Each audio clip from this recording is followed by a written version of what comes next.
At this point, I felt like I was in the crazy house because surely at our big business age, we're not green lighting product without asking price. Help me understand. See, the Nigerian had to come out real quick. Help me understand why we, in fact, I was even on a trip as it was happening. I was about to go on a stage and I said, wait a minute, I just got a $30,000 invoice. Who supposed to pay that? Creating a life that is authentic, bold, and purposeful takes audacity and truth telling. It takes disruption. That is what it means to be a professional troublemaker. Professional Troublemaker is a best-selling book, this podcast, and frankly, a life habit. And I'm your host, Luvvie Ajayi Jones. I'm here to bring you perspectives, deep dives, and conversations about culture, business, life, and leadership.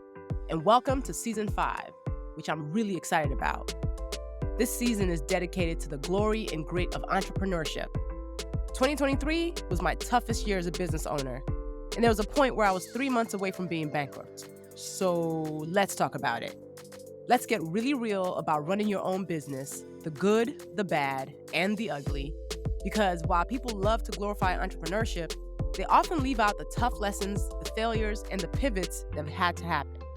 My hope after this series of episodes is that you feel more informed about what it truly takes to run a purpose-driven business. You feel less alone about all the times you messed up, and you walk away knowing what to avoid so you don't make some of the same mistakes I've made. Let's get into it. Welcome back. And if you are just tuning into this podcast, the last episode was about how I built a team over the last 5 years. And I gave some critical context about why I even built the team and how it all came to be. So if you missed it, go back an episode. So otherwise, let's just jump right back in. When we left off, I was telling you how we ended the year with a deep strategy session for Awe Luv Media, my company, and promise of a fruitful 2023, where the goal was to double our revenue, and we had a plan for it. I officially had people in place who can help me run the nitty-gritty day-to-day, and even though I was rolling some folks off the team, we had a hiring plan to replace them. And we built a system to allow us to check in and keep track of our milestones, our projects, and more. Like we had put so much in place. We had SOPs, which are standards of procedures, documented. We had like 20 SOPs. So I was on, yes, let's do it, y'all. It's a new day and a new dawn at Awe Luv Media. So to kick off the year, I set 3 priorities for the team for the first 2 quarters. So from January to the end of June. 3 priorities and goals that we were all going to drive towards. And we said, whatever didn't fall into these 3 buckets, we will deprioritize or put it on hold. Those were the rules. All right. So the first priority, make my 4th book and my first children's book. It's the same book, Little Troublemaker Makes a Mess. Make that a New York Times bestseller. Okay. That was number 1 priority. And it was coming out on May 2nd, 2023. All right. So basically managing the launch, creating the marketing strategy, and working with all the teams, my publishers, my agents, my publicists, to make sure that the book soared. That was number 1. That was the number 1 thing we were driving towards. Number 2 thing, audit, optimize, and create effective and efficient systems and processes, because running a business is not just about the great idea you have. It's about how you're able to execute. And for me, even though I am a creative, I'm very pragmatic, right? Like, so my feet are on the ground. So what are the systems and software that we use? And are any of them creating bottlenecks? Remove what doesn't work, create what we need, fill whatever gaps, automate whatever we can, so we're not doing tedious things and spending hours a day doing tedious things that we could just set and forget. So that was really important, because how much time do we waste doing the things because we haven't optimized the ways we're doing it? So that was really critical. And then number 3, probably the most critical because it speaks to the health of the business, being able to create, generate, and optimize revenue streams outside of my speaking. Number 3, again, create, generate, and optimize revenue streams outside of my speaking. Because once again, remember, My speaking did not depend on who was on my team because I got inbounds left and right. I'll tell y'all, every year, I think I get about 500 speaking inquiries. And this has been true since 2017. And I do maybe in a big year, I'm doing 30, right? So I get inbound. Speaking did not depend on my team. So this priority was critical because I needed to stand the business up outside of me. So I wanted to do a book course and guides and focus on affiliate strategy. And the team's job was to execute those things. All right. So three priorities. Like building my team a few years before, like activating all these monetization strategies has been the point. Because again, if too much of my revenue was from speaking, that means the company is propped up by me literally showing up somewhere. That's a lot of pressure. That's a risky business. That is not a diversified portfolio. That is a setup for failure. No one company that aims to be sound in its model should depend on the literal presence of one person. I mean, across the board. So if you're listening to this, that's one tip to hold on to. So yeah, I hired a team so my company can grow beyond myself. And I command a big number as a leading speaker. Like low key, y'all, I get paid like a white dude, which amen. All right. Pay equality. But that's a privilege that I don't take for granted. And again, if most of my company's money is from speaking and writing, I could have a team of one and still make the exact same amount. So what do I need them for? Now, let me further rewind. I hired an executive coach in the beginning of 2021 to work with me and my team because I know there were many growth opportunities for me as a leader. Managing people is not easy. I don't love it. And conscious leadership calls for no ego in understanding that you need to continue to get better at it. And I will give myself one piece of credit. I ask for help. I know my flaws. I know my weaknesses, and I try as best as I can to either hire for it or get better at it.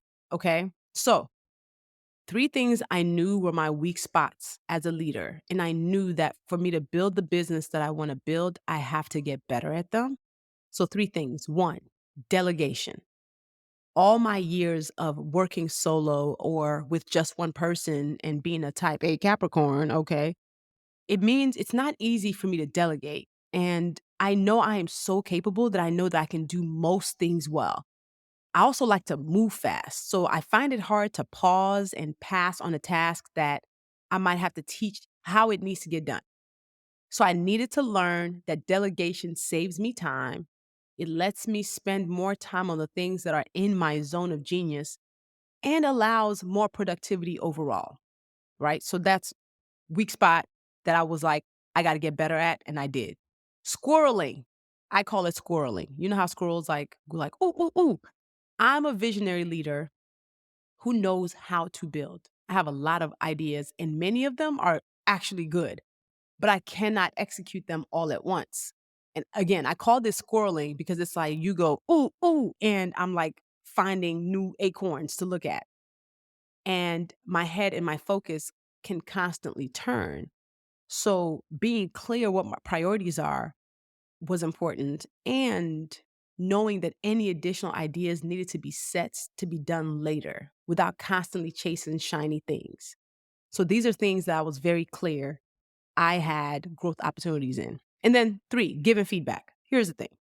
I am a very straightforward person. So I would say, like, I don't like how that was done. Please fix it. And for me, that shorthand means I don't waste time.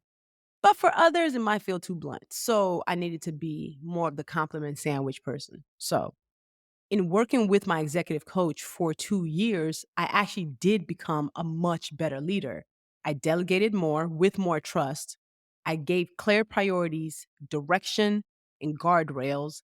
I gave direction on the why, right? Giving them the purpose so they know what the mission is. They know why I've decided on moving a particular direction, while also giving freedom to my team to come up with their own workflow, deadlines, and ways to execute.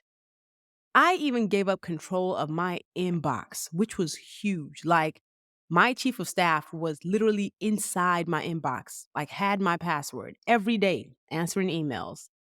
That's the equivalent of an entrepreneur walking across cold. Like, that's a trust exercise for real. So I put all these things in place, and I'm telling you all these different things because I came into that year really confident about all the ways in which I had grown, all the ways in which I had set the company up for success, and was excited for what was to come.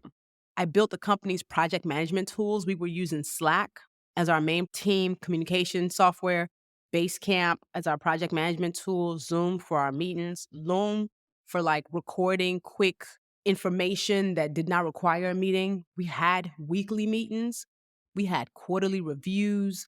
My company's core values, which I talked about in the last episode, were something that we talked about regularly. So, honestly, who I am in public is who I am as a boss. Like, no surprises over here. I have high expectations, but I am empathetic. I don't expect perfection, but I do ask for excellence. Now, excellence does not mean you never make mistakes, but excellence means consistently you do great work, even good work, like where I don't have to think you're going to be janky, right? Like, that does not mean perfection. Anyway, and I require radical transparency. Like, literally, it is number one in our core values. If your life is on proverbial fire and you can't make a deadline, just say that. But don't not do it. Get asked about it and then say, oh, yeah, I couldn't get to it and here's why. Like, I need you to communicate. I was dedicated and am still dedicated to building the company that I would want to work for, where we do impactful work, we work hard, but we also know we can show up as our full selves and even have some fun as we do it. Like meetings where you can get things done and laugh. Those are a win to me. So in January 2023, we hired 3 new people for the 3 positions we had let go of folks from. And I'd given hiring and firing power to my director of operations and my chief of staff. My role in the hiring was to do the final interview. And unless you have a major red flag, by the time you get to me, you're 90% about to get a yes. Okay. So we kicked off 2023 with director of operations, chief of staff, junior assistant, content coordinator, content assistant, marketing assistant, and marketing strategist. Okay. So we still had 7 people internally. And we had the strategic calendar for the year. We had the clear priorities. We had the plan and the people. And again, my leads were empowered to be more autonomous and make more decisions, knowing the mission, the path, the goals. Things began to go nuts. I'm telling you, like, I don't even have explanations for a lot of it. I still reflect on it. I'm still like, what could I have done different? But I want you to keep certain things in mind. I had a brand new book that was coming out in May, a children's book, my first children's book. I had never played in this space. And I was like, we're going to have to come up with some magic because it's a different ball game from, dropping a big essay collection. Our goal was to make double what we had brought in 2022. And remember, we were already a 7-figure company. So that means we're supposed to make a lot more money. That required action that we had created plans for to be executed alongside that book marketing strategy for Little Troublemaker. And we had new members of the team who were new, like 3. So our challenge was to build new culture, get them acclimated, get our work done with the deadlines we had set, and do it all efficiently. So we're doing weekly team meetings. We were creating execution plans for each priority with their matching deadlines. And I'm telling the team to make sure they tell me what they need from me, even outside of workflow. So, do y'all need me for guidance? Are you clear on your whys? Do you need more space or even systems? Do you need brain breaks? Please tell me what you need. Otherwise, I'm going to get out your way and do what I got to do. That is what I asked of them. in any meetings I was in. I need you to be open with me. Oh, I thought I told y'all about my core values last episode. Okay, let me tell you about what the company core values are. Okay. I thought I had told y'all last episode. It's okay. I'm gonna tell you now. So we have 8 core values. And before you work for my company, even on your job description, these core values are there. When you are being interviewed, we talk the core values. On your first day, we talk about it. And then I also bring it up in certain meetings, right? So the core values for Awe Luv Media, number 1, we operate with radical transparency and honesty. 2, we create elevated work which removes barriers to understanding. 3, we operate in ways that affirms ours and others' gifts. 4, we are forever students who are constantly learning and growing, even at what we're already good at. 5, we show up authentically as ourselves in all ways. 6, we ask you to challenge us and yourself every day. Opposing viewpoints are valued and thoughtful disagreement is encouraged. Number 7, operating with the end in mind, we are proactive and strategic thinkers who know that planning prevents piss poor performance, so we aren't left constantly reacting to things we could have foreseen. 8, team is a verb.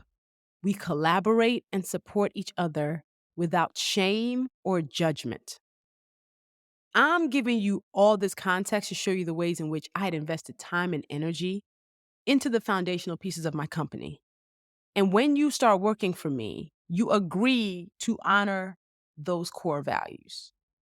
I'm not just an ideas person, I'm a pragmatic leader who deeply values structure and frameworks. I'm a visionary who can build. It is what got me here. So, back to January 2023. Everything's in place. Everyone's in place. We got new team members. We got a tight structure.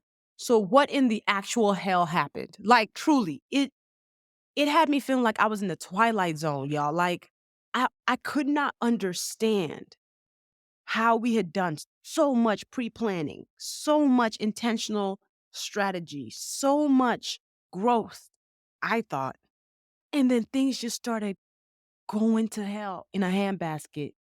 And I felt like a mad person because I was like, this is above and beyond my pay grade and understanding. And I was like, you know what? Maybe there's something spiritual attached to this, but I'll get to that much later, maybe in different episodes. Cause yeah. Anyway, people start messing up left and right.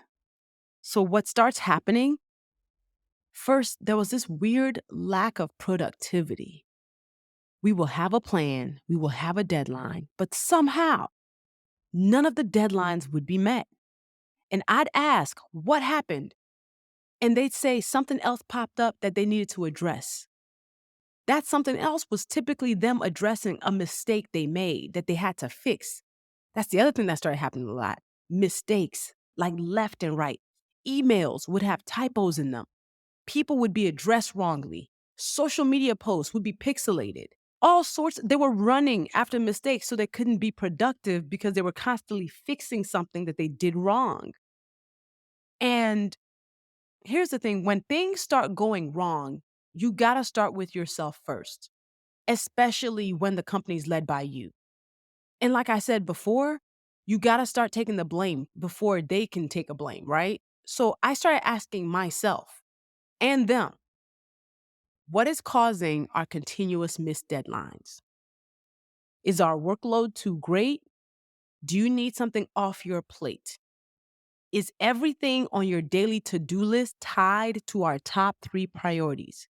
If it's not, is there anything on your plate that can be deprioritized?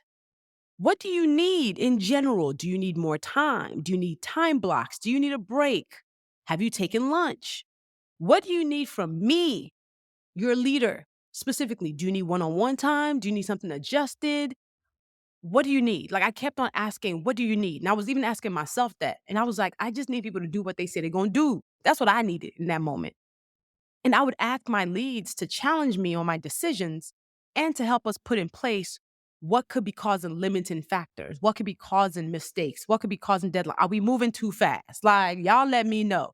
Because I know I move fast. That might be a toxic trait of mine, but y'all let me know. I said, be honest. I had meetings with my leads specifically every week.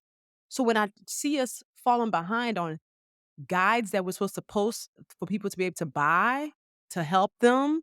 What's going on with the content, y'all? Do we have the marketing plan? What's happening? I would just be sitting there like, y'all tell me what's going on the team level. I even excused myself from some team meetings in order to show much more trust and to make sure I wasn't creating chaos or additional work. And I was like, do y'all need me? They'll say no. I'm like, cool, cool, cool, cool. And I would say, report back to me. Y'all know the mission, y'all know the why. You tell me the route we need to take to get there. We can collaborate on the final path, but give me something to react to. We have a company policy called second eyes. It's the idea that anything that goes out externally, a newsletter, a social media post, a deck, needs to have one more set of eyes on it beyond the person who created it. This is what we mean when we say team is a verb. It means nothing lives or dies with one person. Team, collaboration, watch my back and I'll watch yours. Y'all, by February 2023, because of all the mistakes that were being perpetually made, we were on fourth eyes, four, meaning the team stopped trusting each other to the point where they weren't sure if the one person who looked at their work caught everything, which means everything from newsletters to decks took 3 times as long to do. Decks would be taking 3 weeks to finish, and I'd be like, where is it? Like, why is this deck taking 3 weeks? At the end of February, we had to make our first 2023 fire. She was a team member who'd be MIA for 4 hours of the workday. She was one of the marketing assistants, and her deliverables were riddled with errors constantly. She was new and in her probational period, so it was an easy fire, but it was too frustrating. I remember one day I asked her to put up something on my social media, on Instagram, on Twitter, on LinkedIn, and Facebook. 4 hours went by and she was nowhere to be found. And I was like, this post was supposed to go up hours ago. She gonna pop up at 4:45 talking about I was just doing research on it. Ma'am, I gave you the caption and the graphic was ready. What is we talking about? Long story short, she got fired after 1 month. God bless. So March began.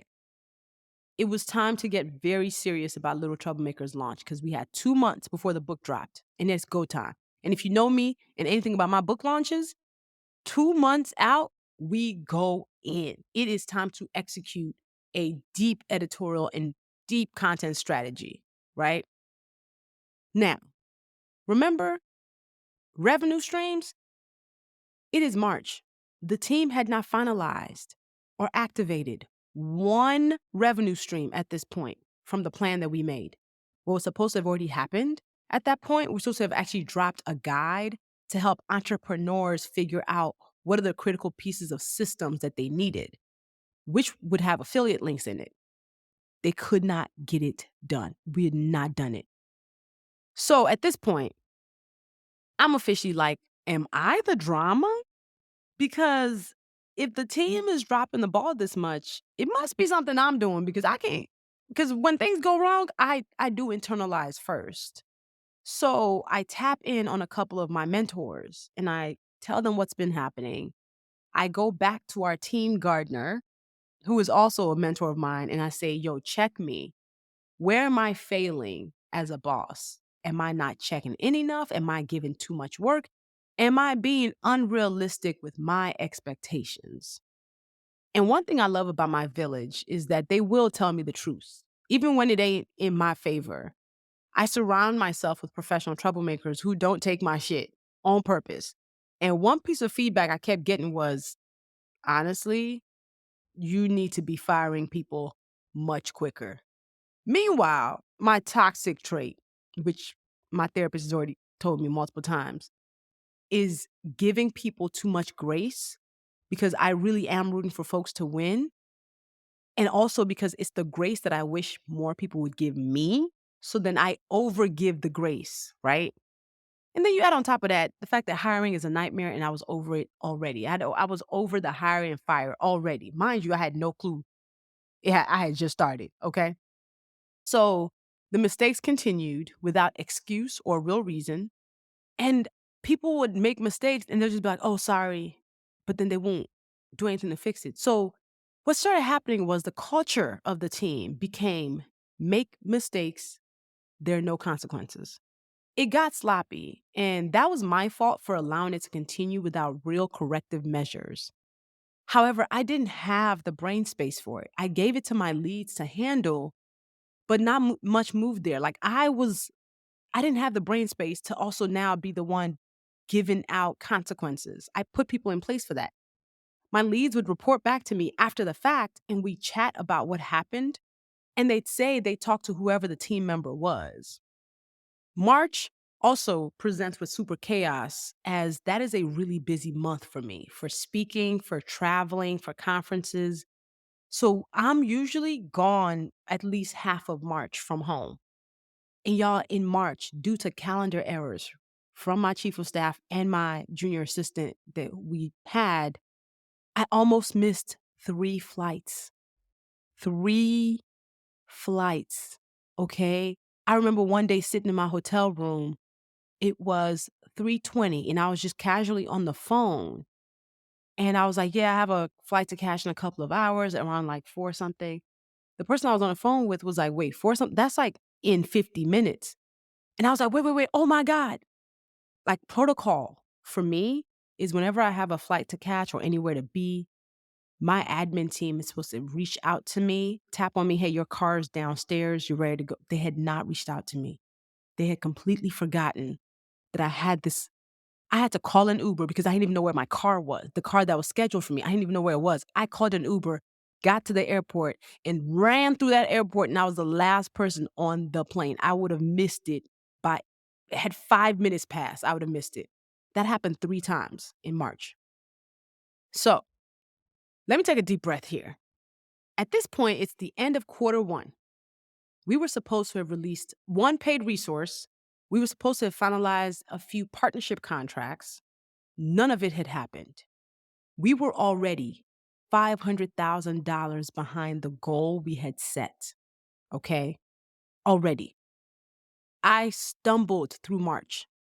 I was pissed for a lot of it, but I just had to keep moving because I didn't have time between stepping on a stage, between being at a conference. I stumbled through March. And at the end of it, I had a call with my finance team because, again, none of the revenue streams that we had planned for quarter 1 had actually happened. We were in the red for the year so far because, once again, the only revenue that was coming in was from my writing and from my speaking. That is how we were kept afloat. And at this point, we were spending more every month than we were making. And it was mostly on my team.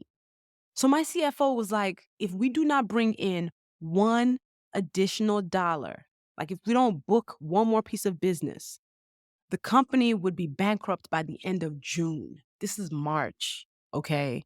Like we were literally tracking towards bankruptcy. Like if I did not book one more speaking engagement, if one more check was not slotted to come in, Awe Luv Media would have $0 in less than 3 months. Y'all, it was red alert time.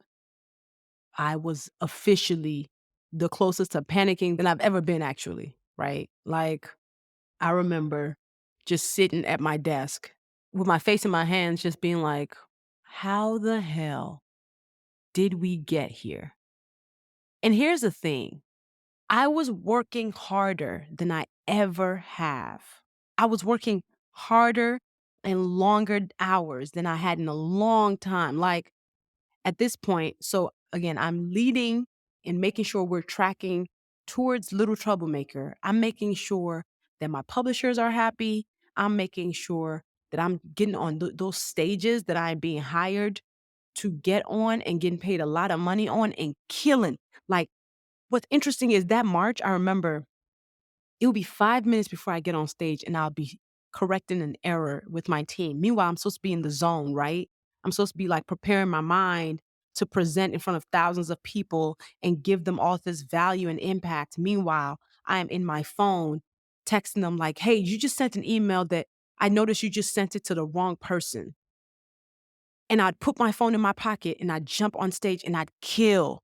Like, I'm so thankful to the gifts that God gave me, the gift of being able to show up even when I feel frazzled and still give excellence. I do not take that for granted because that is what saved me.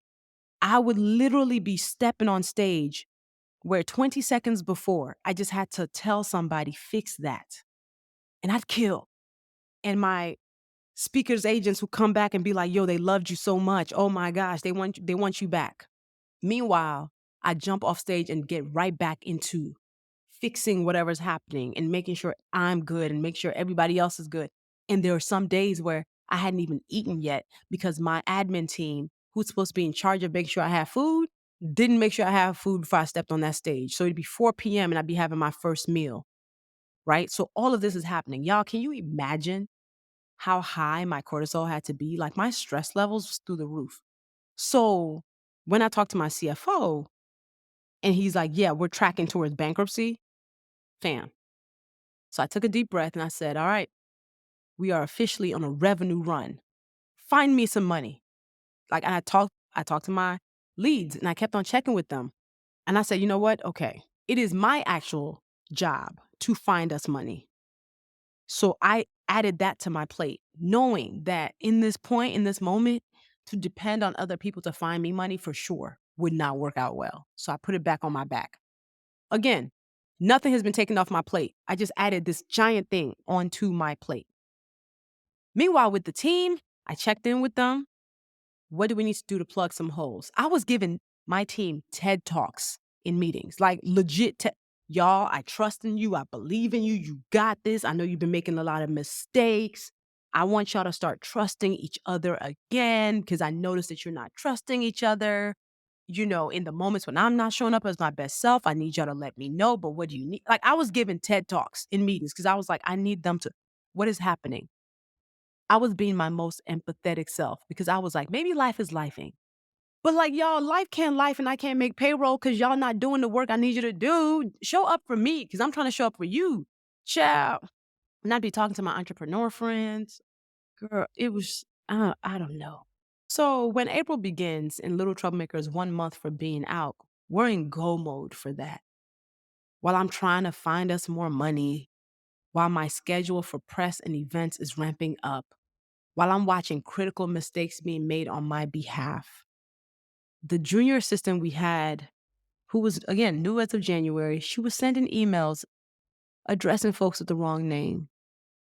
And then, y'all, and then, there was an incident that almost cost me $30,000 because one of my leads greenlit a project to move forward that was attached to Little Troublemaker without asking for a budget. Like, it was our influencer box for it. And before it went to production, the invoice was sent, of course. And I see the bill for $30,000. And I'm like, wait. $30,000? Y'all want me to write a check for $30,000? Where? Homes. For what? And the budget we had allocated was a fourth of that, okay? A fourth. So I go to the lead and I say, why would you not ask for a final budget to the proposal they sent us? She goes, well, I figured it would cost what it did last year. So I said, so you didn't ask for an actual number and you just assumed that it would cost the same thing it did last year.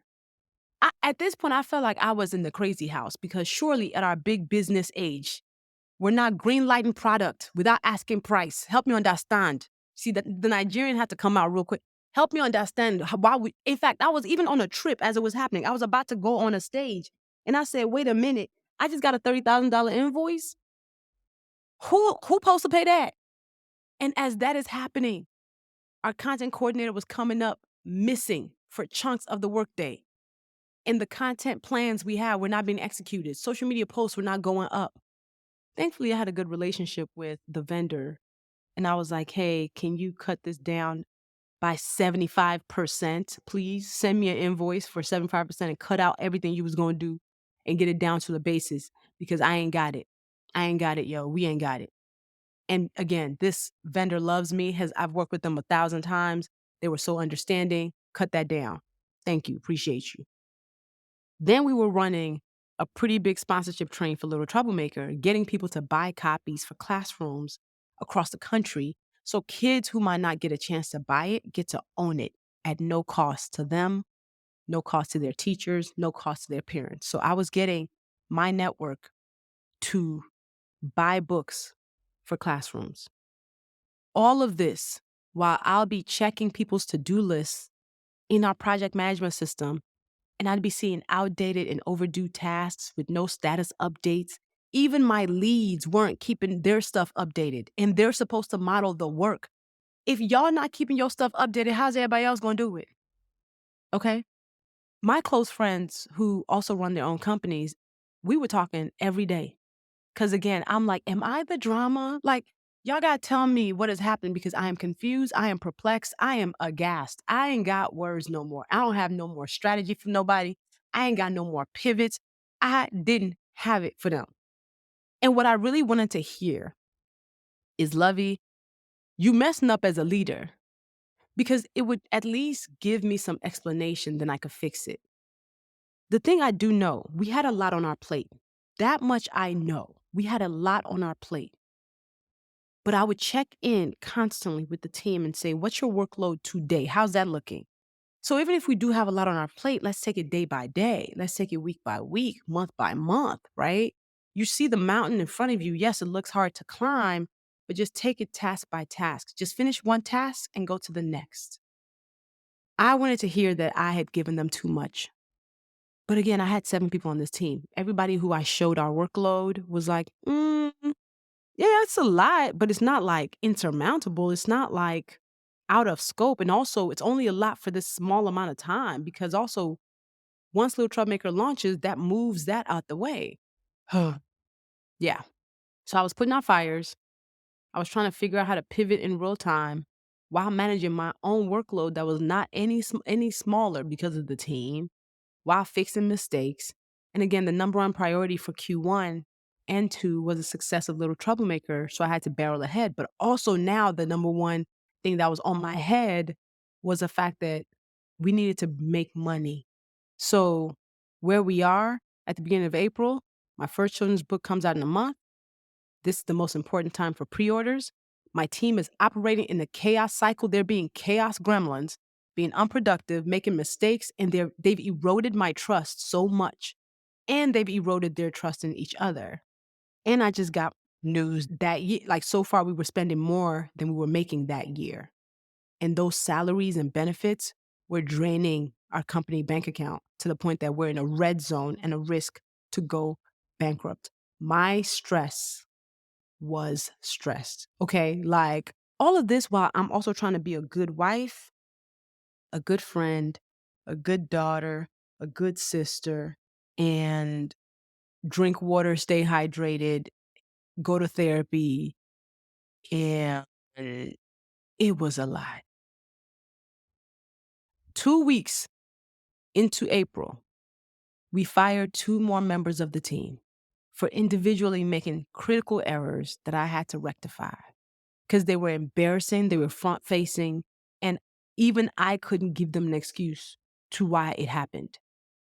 So that was our junior assistant and our content coordinator. Remember, junior assistant who manages the company inbox, messing up left and right? Yes, them.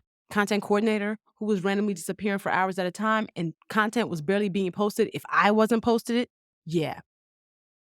Because now these mistakes were at risk of damaging my reputation. To keep them on was to continue to punish myself. So now we have 3 people left. We have director of operations, chief of staff, and my content assistant. Little Troublemaker comes out in 2 weeks, and I just had to fire 2 more people. And my press tour begins. So, May 2nd, the book comes out. I'm doing hella press. Good Morning America, Hoda and Jenna, Tamron Hall, WGN. I'm in New York for the week. In between appearances, I was working, answering emails, double checking my schedule, making sure my cars were set, because at this point, I didn't trust anybody to have anything for me. So during that launch week, one of my leads made an error that, had I not caught it, would have been so harmful and detrimental to me. And I realized that it was officially untenable to keep her on. I finished a press hit, and I gave this person notice that they have 7 days to wind down their work, and they will no longer work for Awe Luv Media. I fired somebody in the middle of my book launch, like the week that's how bad it had gotten, okay? And now I'm down to 2 people. The only person I was not upset at this point was my content assistant, who had been with me for 2 years and was doing her part. She kept her head down. She got her things done. And honestly, she was doing my content coordinator's job. And at one point, she helped tap in on some of my admin stuff. A lot. I am at a conference on May 11th, 2023. And at 5 p.m. Eastern Time, I got a phone call from my editor and my agent. And I stepped out of the session that I was in, and they told me that Little Troublemaker Makes a Mess was number 3 on the children's list for the New York Times bestseller list. And y'all, I sobbed. Like, I sobbed. It was because I was overwhelmed, but I was so grateful. I was so deeply grateful, and I was just overcome with emotion because I did it. This number 1 priority that I had set, in spite of all the hiccups, the stress, the complete chaos that I was around, in spite of how little I was sleeping, while convicting myself and feeling like I was failing at CEOing, in spite of how easy it was for it to not happen, in spite of all the ways in which I felt like I was being sabotaged for it not to happen, in spite of all the hurdles, me making the New York Times bestseller list for the 4th time with this book that honestly was helping me reparent myself, that like was healing certain parts of me that I didn't even realize, with this book that in the middle of my hardest time, maybe ever, it was like God giving me a wink that was like, I got you. I know it's hard right now, but I got you. I know you can't figure out what's going on, but I got you. It felt like a cosmic and divine hug because I needed it. Like I needed that. I really needed that win, right? In spite of me being afraid for the future of my company, I did it. Like, I put that thing on my back and I dragged it to the finish line. And God said, I got you. I won't let this fall. Like, my great God. You hear me? I was whipped. I was bruised. I was battered. I felt beat up, but I needed that win. Like Little Troublemaker hitting the Times list, it did something for me. It really kind of like, it gave me the energy that I need to keep moving. It gave me the energy that I need to keep moving. And at that conference, Accelerate Her, my good friend Kim Blackwell presented me with a cake because she was like, I knew you were going to do it. Because she had known some of my struggles. All right. I felt in that moment so loved and protected in spite of all the foolishness that was happening. So, yeah. For the rest of May, I met with my CFO. Being down to 2 people gave our money a little bit more breathing room, but it wasn't a sigh of relief. I just bought myself time. And once May ended, I took a deep breath a little bit in June, just to like, you know what? Let me just take my foot off the gas. And at the end of June, I made my final fire. Again, we only had 2 people left. I fired my other lead. Balls were being dropped on a project I had finally booked. I finally booked us something, and she just didn't even manage it. Plans were not being made. And at this point, there was no one else to blame for mistakes. Like the buck stops here. You don't have anyone else to point to that it was their work to do that they didn't do. So I made that fire and I was down to one person on my internal team, my content assistant, who had worked for me for 2 years. She was the person who held steady and put her head down and got work done in the midst of the chaos that was happening. When she made mistakes, they were minimal and they weren't repeated. And she was willing to help anyone out at any time. She was reliable, dependable, and committed. She held it down in so many moments. And I was so grateful for her. And I remember throughout, even as we're firing different people, I would stay in conversation with her and I would tell her why, just so she also didn't feel like she was disposable, right? Like I was letting her know throughout, like, hey, we're going to let go of this person. Here's why. Just so she didn't feel like, hey, if I'm doing a good job, am I still going to get fired? I stayed in constant comms with her just so she knew that I still trusted her, right? So, yeah, in the beginning of the year, I had 7 people internally, and now I was down to 1, and it was the end of June, 6 months, okay? So that began the need to rebuild my company and my team almost from scratch while generating enough revenue to pay myself and my Lone Ranger. It was a crumbling. It was a crumbling. And honestly, I felt every single effect of it. My stress was at an all-time high. I was incredibly irritable. My anxiety was through the roof. I was sleeping like shit. Like, I might sleep for 6 hours and I'd wake up and I feel like I only took a 15-minute nap. And my confidence was lower than it had been. I felt like I had failed. I was confused, I was dejected and burned out. Not even regular burnout. Like, I was burnt to a crisp, just flailed. I had nothing left. You know that empty battery emoji you're picturing it right now? Yes, that was me. They talk about like, don't pour from a cup that's empty. I was scraping the bottom of my cup. All my years of working on building the company and the team, it was like 2 steps forward and 4 steps back. And on top of that, what really hurt was like my ability to trust people took a great hit personally and professionally. Whatever trust issues I already had was now 15 out of 10. And I'd be in therapy trying to work it through. And I'm just like, it was hard for me to reconcile being able to trust people and watching all the ways in which my trust had been eroded and trying to still balance that piece.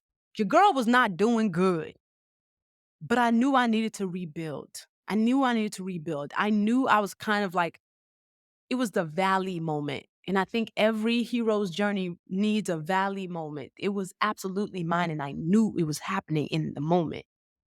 I just knew that I needed to get out of the valley. I wasn't sure how it was going to happen. I knew I could not quit. Quitting was not an option at all, at no point. I knew I had to rebuild.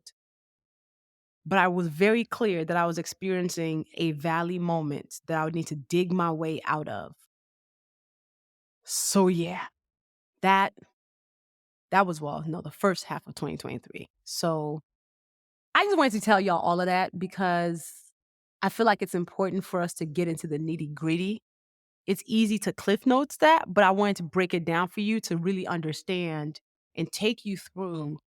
I mean, and even that, of course, I still left out a lot, but you got my gist.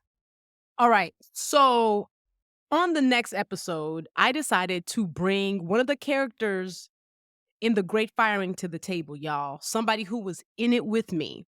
Y'all remember the HR consultant I've been talking about, the team gardener who I hired, who showed me what was happening in my business and suggested that I fire 3 of my team members? Yeah.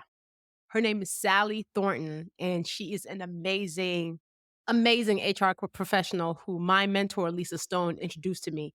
And Sally has become a business mentor and a friend. So tune in next week because I'm going to be in conversation with her because I want her to give y'all an honest take on what went down including what she thought about my performance as a leader as all this chaos was happening. Like, Sally knows she can tell the truth. She can tell y'all if I was being raggedy, and I probably was at certain points, but I wanted her to also come to the table to talk about what went wrong from her perspective, what we did to adjust. And also, I want her to give all of us tips and insights into how to build proper teams. Like, this is her job. So I'm excited for that episode because she's really going to be a great bookend to talk about that crazy experience. And then after that, I'm going to tell you really how I've been able to rebuild the company. So tune in on the next episode. It's going to be good. Let me know if you've experienced a year like I just described. A lot of people said they have. I want to hear from you, especially after all this business and tea I just spilled. Go to luvvie.org/podcast. There's a form there where you can reach me with any thoughts you have on these episodes. Like, send me an email about these episodes. Yeah, man, send me any thoughts you have about this episode on the socials. Share with anybody who needs to hear, because I think people see me. And one of the things that people were saying last year was that, man, you making it all look good. We did not know. I know. I did make it look good. I think my commitment to my name, my reputation, my own standards for myself refused to let me show the madness publicly. So as I am looking like I'm killing it publicly in terms of, like, y'all didn't know my social media was still going on as normal. I was still writing as normal. I was still giving y'all good energy. Behind the scenes, I was out here tussling, fighting for my life, y'all. Yeah, I made it look good, but I think we gotta tell these truths. We gotta talk about these gritty moments because we need to understand that that's not where our story ends. If you dig what you just heard and want to make sure you don't miss another episode of Professional Troublemaker, subscribe on Apple Podcast, Spotify, or wherever you get your podcast fix. And leave a review. Let the folks know this is valuable content. You can follow me at Luvvie everywhere on social media, Luvvie. And if you love this podcast, you love my newsletter, The Love Letter, LUVVLETTER.com. That's where you go sign up, and it's my weekly note on all things culture, business, and leadership. Tap in all over, and talk to you on the next episode.